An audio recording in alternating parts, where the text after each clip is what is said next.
உன்கிட்ட ஒரு விஷயத்த சொன்னா நீ வந்து என்ன சிக்க வச்சு என்ன முன்னாடி நிறுத்தி நீ பின்னாடி ஒளிஞ்சுக்கலான்னு பாக்குறியா அப்படின்னு சாட்டை வந்து கொந்தளிக்க ஆரம்பிச்சு சாட்டை துரைமுருகன் ஒரு மிகப்பெரிய அஸ்திரத்தை கையில் எடுக்கின்றான். அந்த அஸ்திரம் தான் சீமான் ஒட்டு துணி கூட இல்லாமல் இருக்கின்ற ஒரு பிட்டு வீடியோ. அந்த பிட்டு வீடியோவை காட்டுறான். நீ இதுக்கு உடனடியா ஏதாவது நீ ஒரு முற்றுப்புள்ளி வைக்கணும், இல்லன்னா இந்த பிட்டு வீடியோ வெளியே வரும், செய்வியா மாட்டியா, உனக்கு 2 மணி நேரம் தான் டைம் அப்படின்னு டைமோட கொடுக்குறான். இந்த நோட்டீஸ் உண்மை அப்படின்னு ஆயிருச்சுன்னா ரோஹித்நாதன் நீங்க யார் அந்த உயர் அதிகாரின்னு ரிவீல் பண்ண வேண்டி வரும். இப்படி ரோஹித்நாதனுக்கு ஒரு பக்கம் பிரச்சனை, சாட்டை துரைமுருகனுக்கு ஒரு பிரச்சனை, இதுல நீ மட்டும் தனியா தப்பிச்சுக்குவியா அப்படின்னு சீமானை நோக்கி கைகள் நீளுகின்றது. இவர் சேவியர் ஃபெலிக்ஸ் மேல அந்த பழியை போட்டு அவரை நீக்கணும், ஏன் தப்பிச்சுக்க பாக்குறாரு? 17 பக்க நோட்டீஸ் அப்படின்றது நாம் தமிழர் கட்சியை ஒட்டுமொத்தமாக நிலைகுலைய வைத்திருக்கிறது. அண்ணனை ஒரு மாவீரன் சூரன், பிரபாகரனிடம் போர் பயிற்சி எடுத்தவன், இப்படி எல்லாம் ஒரு கட்டி வைக்கப்பட்ட பிம்பம் இருக்குது இல்ல, அந்த பிம்பம் நாம் தமிழர் கட்சி தம்பி தங்கைகள் மத்தியில் நொறுங்கி விழுந்து விட்டது. என்னடா இப்படி போய் காலில் மண்டிக்கிட்டுட்டானு, இப்படி எஸ்பியோட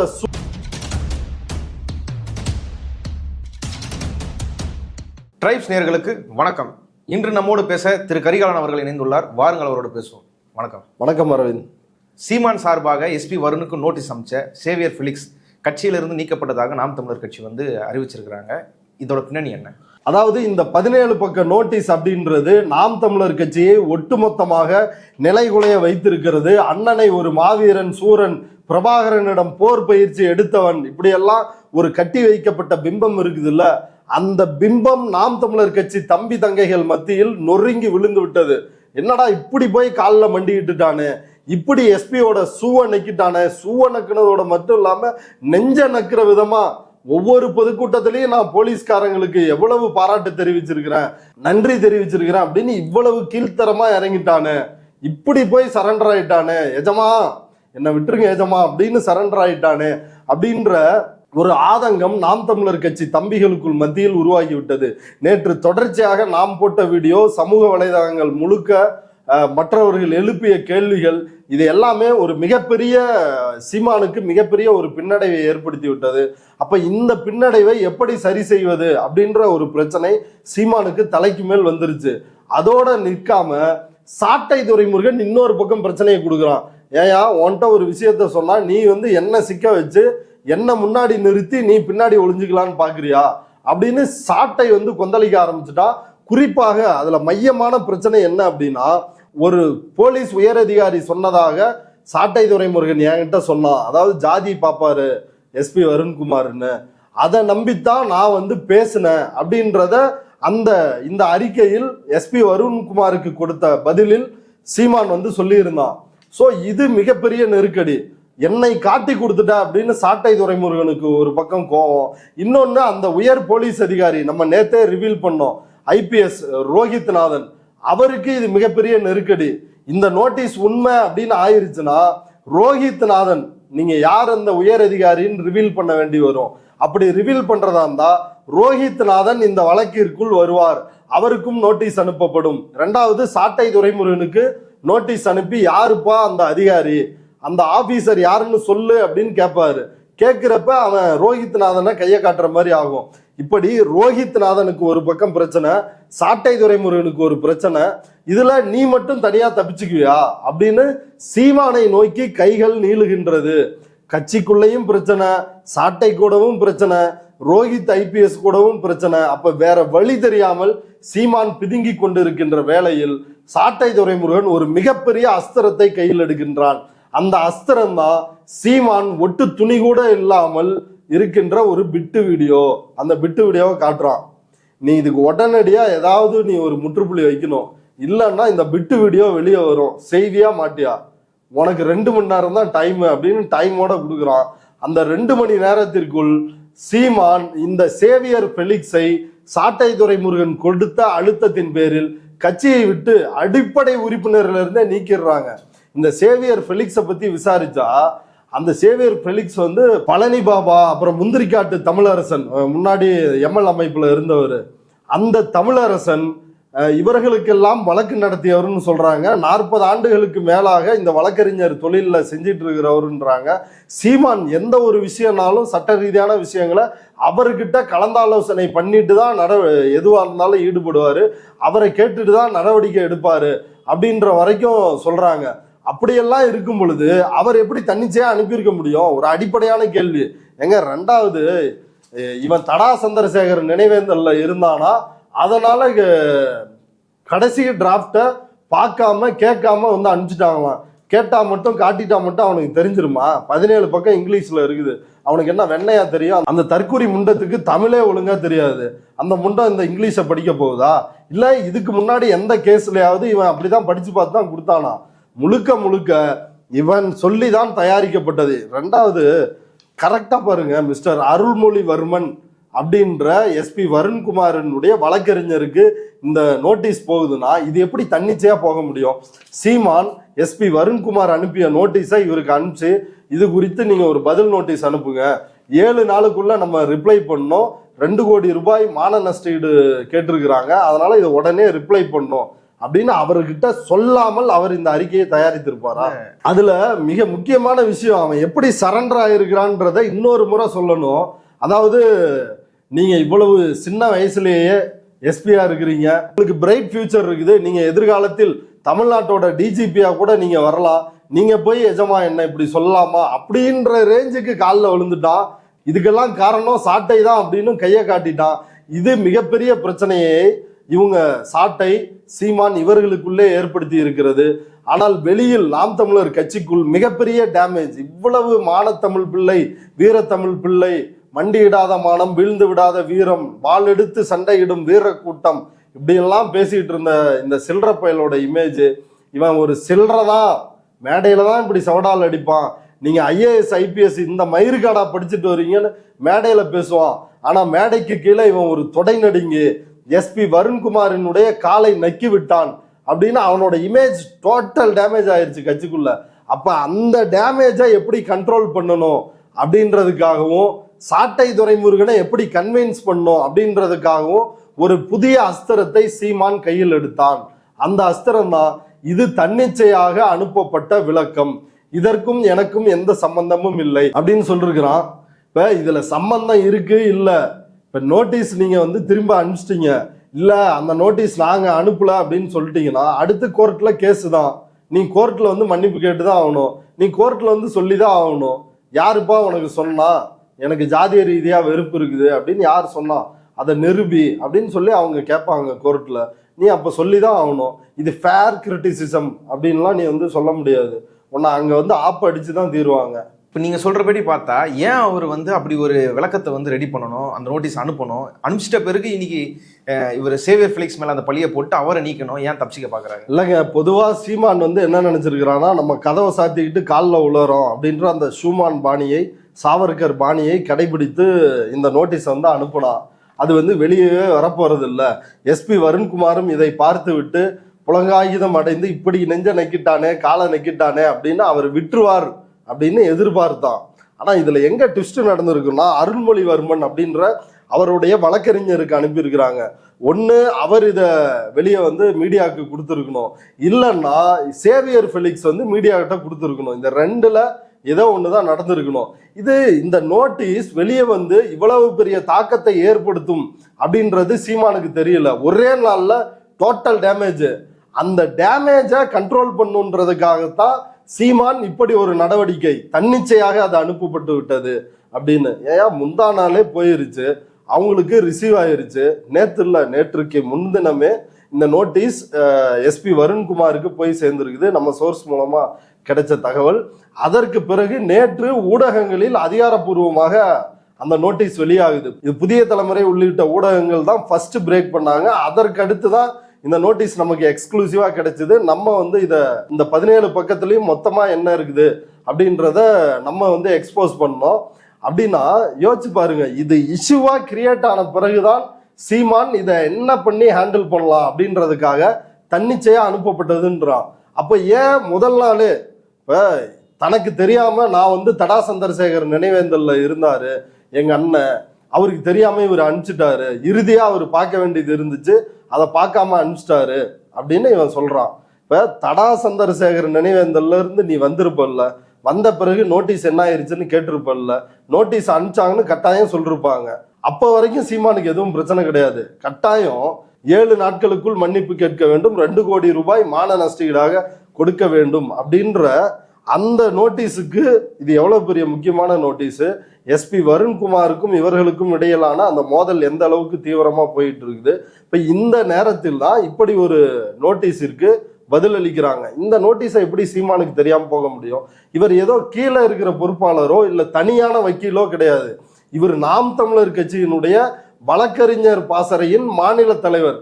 சீமானுக்கு தெரியாமல் இது போயிருச்சு அப்படின்னு சொன்னா, இந்த வாயில விரல வச்சா கடிக்கவே தெரியாது அப்படின்னு சொல்லுவாங்கல்ல, அந்த மாதிரி ஒரு பச்சை பொய் தான் அது. இந்த நோட்டீஸ் சம்பந்தமா நாம் தமிழர் கட்சியோட வழக்கறிஞர் பாசறையோட நிர்வாகிகள் இன்னைக்கு ஒரு பிரஸ் மீட் கொடுத்திருந்தாங்க. அவங்க அதுல நிறைய விளக்கம் கொடுத்துருக்காங்க. ஏன் அது இப்படி ஆச்சு, ஏன் இவரை நீக்கி இருக்கிறோன்றது. இது பொருத்தமா இல்லையா? அந்த விளக்கம் உங்களுக்கு பொருத்தமா இல்லையா? இல்ல, அதான் அந்த பிரஸ் மீட்டை நான் பார்த்தேன். நாம் தமிழர் கட்சி வழக்கறிஞர் அணியிலிருந்து ஸ்ரீதர் என்கின்ற நபர் ஒரு பிரஸ் மீட் கொடுத்திருந்தாரு. அந்த பிரஸ் மீட்ல அவர் முக்கியமாக சொன்ன சில விஷயங்களை நான் சொல்லணும். அதாவது அவர் சொல்றாரு, நாங்க எஸ்பி வருண்குமார் மீது வைத்த விமர்சனங்கள் என்பது நியாயமான விமர்சனம், ஃபேர் கிரிட்டிசிசம் அப்படின்னு சொல்றாரு. அப்படி ஒரு ஃபேரான கிரிட்டிசிசம் வச்சிருக்கிறாங்களா? இப்ப அவரே உதாரணமா சொல்றாரு, இப்ப திருச்சி மாவட்டத்தில் கஞ்சா அதிகமாக புழங்குகிறது, இதற்கு காவல்துறையினர் தான் பொறுப்பு, எஸ்பி வருண்குமார் தான் பொறுப்பு அப்படின்னு சொல்றோம். இது ஃபேர் கிரிட்டிசிசமா இல்லையா அப்படின்னு கேட்கிறார். ஆமாம், இது ஒரு ஃபேர் கிரிட்டிசிசம். குற்றம் அதிகமாக நடக்கிறது, கஞ்சா அதிகமாக இருக்கிறது, சமூக சீர்கேடுகள் அதிகமாக இருக்கிறது, இதுக்கு காவல்துறையும் அதன் தலைமை பொறுப்பில் இருக்கிற காவல் கண்காணிப்பாளர் தான் காரணம் அப்படின்றதுல எந்த மாற்று கருத்தும் இல்லை. அதுக்காக யாரும் டிஃபமேஷன் வழக்கோ நோட்டீஸோ கொடுக்க மாட்டாங்க. ஆனா நீங்க என்ன சொல்றீங்கன்னா, சாதியை சொல்லி சாதிய ரீதியாக அவரை இழிவுபடுத்தணும்னு நினைக்கிறது எப்படி ஃபேர் கிரிட்டிசிசமா இருக்க முடியும்? அதுதான் ஒரு அவர் இந்த மாதிரி செயல்படுறான்றது அந்த கட்சிக்கு தகவல் வருது. அந்த அடிப்படையில் அவங்க சமூக நலத்தில் அடிப்படையில் அது பேசுறாங்க. இது ஆர்டிகல் 9 படி பேச்சுரிமைன்னு சொல்றாரு. இல்ல, அதாங்க இந்த பேச்சுரிமை, இந்த வெங்காயம்லாம் அப்படி இருக்கட்டும். அந்த பேச்சுரிமைக்கு ஒரு ஆதாரம் இருக்கணும்ல. இப்ப யாருனாலும் யாரை வேணாலும் ஓத்தாங்கம்மான்னு பேசிட முடியுமா? அப்படித்தானே மேடையில சீமான் பேசினாரு. ஏசி, டிசி, ஐஏஎஸ், ஐபிஎஸ் இவனுங்கெல்லாம் என்ன மயிறு காடா படிச்சுட்டு வரீங்க? சீமான் எங்க ஒண்ணு கூடுறான், சீமான் எங்க எச்சு துப்புறான் அப்படின்னு பாக்குறதுக்கு இவனுங்கெல்லாம் படிச்சுட்டு வர்றாங்க அப்படின்னு பேசுவதற்கு முன்னாடி அதெல்லாம் ஐஏஎஸ், ஐபிஎஸ் இவங்கெல்லாம் பார்த்துட்டு இருக்கிறதா வேலையா? இவன் எங்க ஒண்ணு கடிக்கிறான் இதெல்லாம் யாராவது செய்தியா வெளியிட்டாங்களா? இல்ல எந்த ஐபிஎஸ் அதிகாரி கூட இவன் ஒண்ணு கூடுற இடத்துல போய் பிடிச்சி கடிச்சு வச்சுட்டாங்களா? ஒண்ணுமே கிடையாது. இந்த நாய் இப்படியெல்லாம் இவங்களை கேவலமா பேசலாம், இது கூட பொதுவா பேசலாம் அப்படின்றத வச்சுக்கலாம். ஆனால் குறிப்பாக இவருக்கு பிறப்பு வெறுப்பு இருக்கிறது. இவர் ஒரப்புலி, ராமநாதபுரம் ஒரப்புலி பகுதியை சார்ந்தவர், ரொம்ப அதிகமான விளையாட்டை விளையாடுறாரு. நாடார், தேவர், தேவேந்திரர், கோனார் இந்த சாதிகளுக்கு எதிராக இவர் செயல்படுகிறார் அப்படின்ற ஒரு குற்றச்சாட்டை வைக்கிறாரு. அதை நிரூபிப்பதற்கான ஆதாரம் எங்க இருக்குது? சாட்டை துரைமுருகனை கைது பண்ணா அந்த கைதுக்குமே இவருக்குமே சம்பந்தம் இல்லைன்ற இவரு எஸ்பி. சாட்டை துரைமுருகனை அரெஸ்ட் பண்ணது Tiruchi city police inspector arrest பண்ணியிருக்காரு. அதே போல திருவள்ளூர்ல இவர் வருண்குமார் எஸ்பியாக இருந்த பொழுது அப்போ அவரை அரெஸ்ட் பண்ண இன்ஸ்பெக்டர் பேர் நாகலிங்கம். இப்ப கீழே இன்ஸ்பெக்டர் ரேஞ்சில் இருக்கிறவங்க தான் இவனை கைது பண்ணியிருக்கிறாங்க.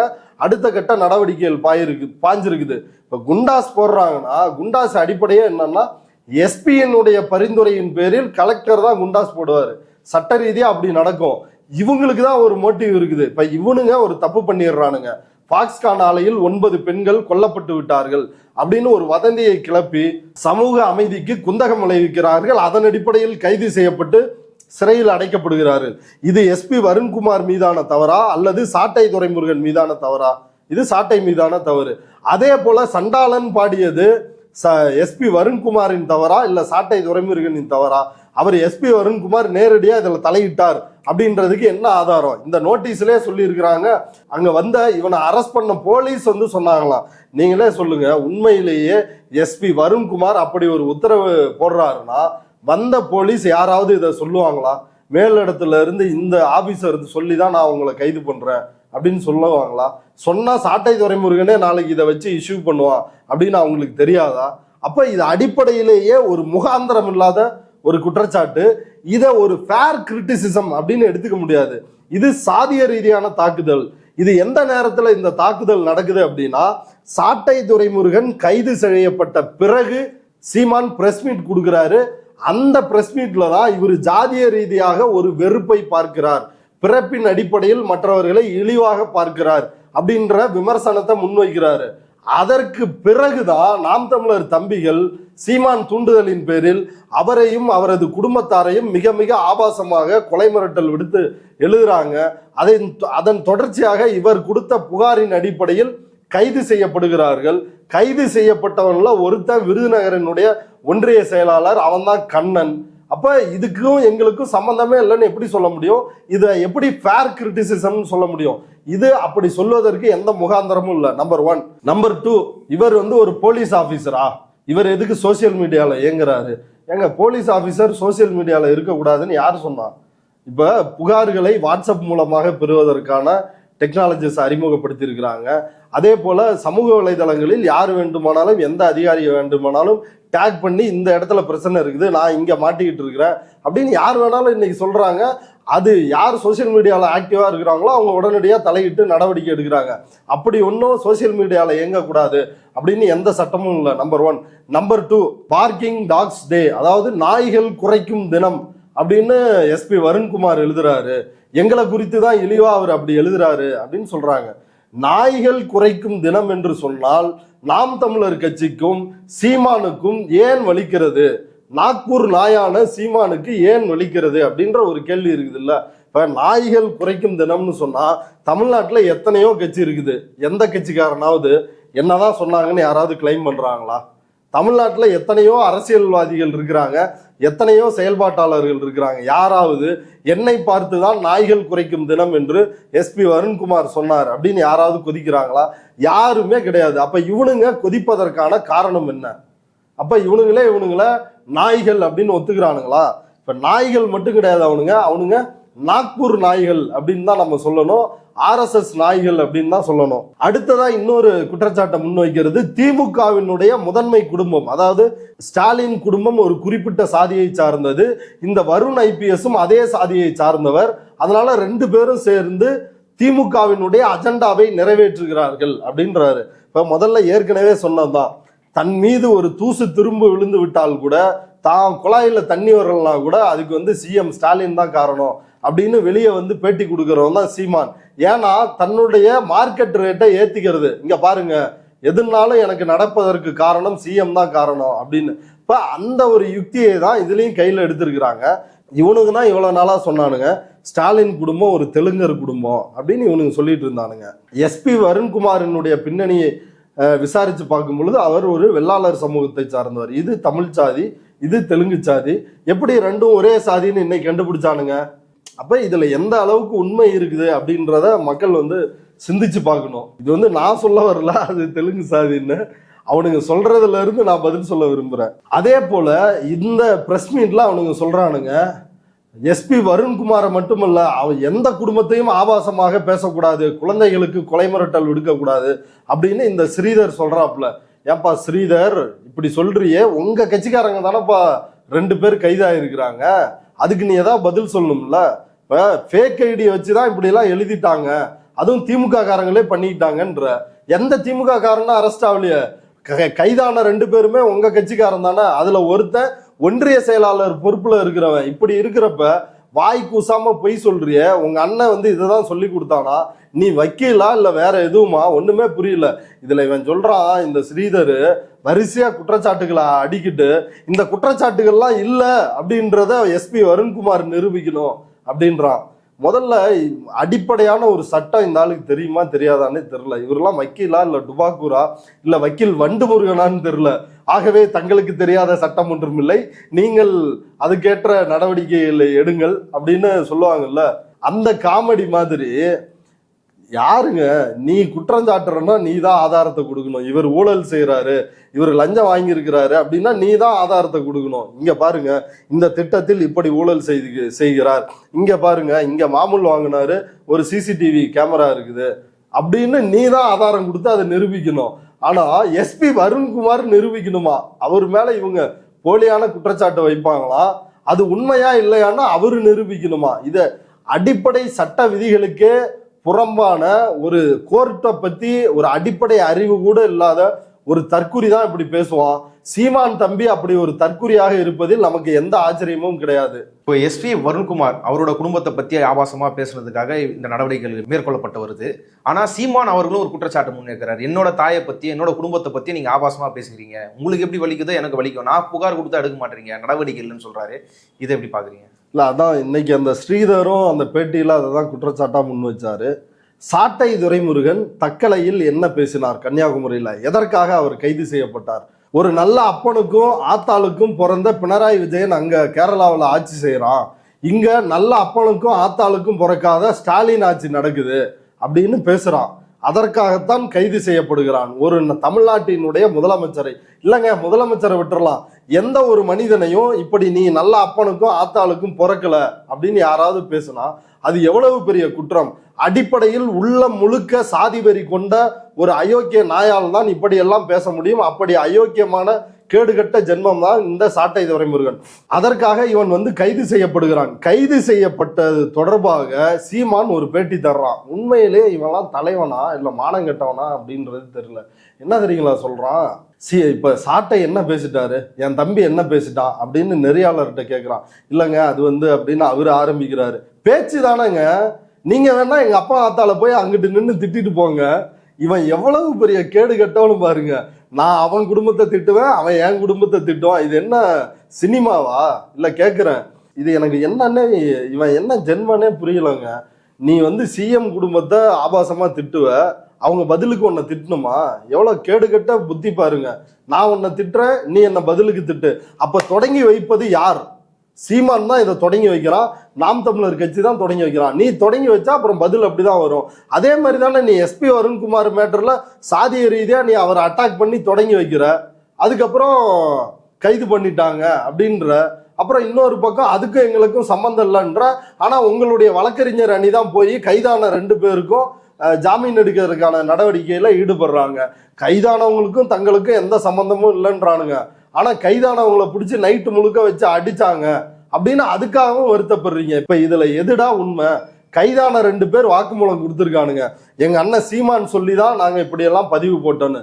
இது மட்டும் இல்ல, தமிழ்நாட்டிலிருந்து வெளிநாட்டிலிருந்து இப்படி சீமான் சொல்லி சீமான் தூண்டுதல் பேர்ல பதிவு போட்ட அத்தனை பேர் லிஸ்டையும் எடுத்து வச்சிருக்கிறாங்க.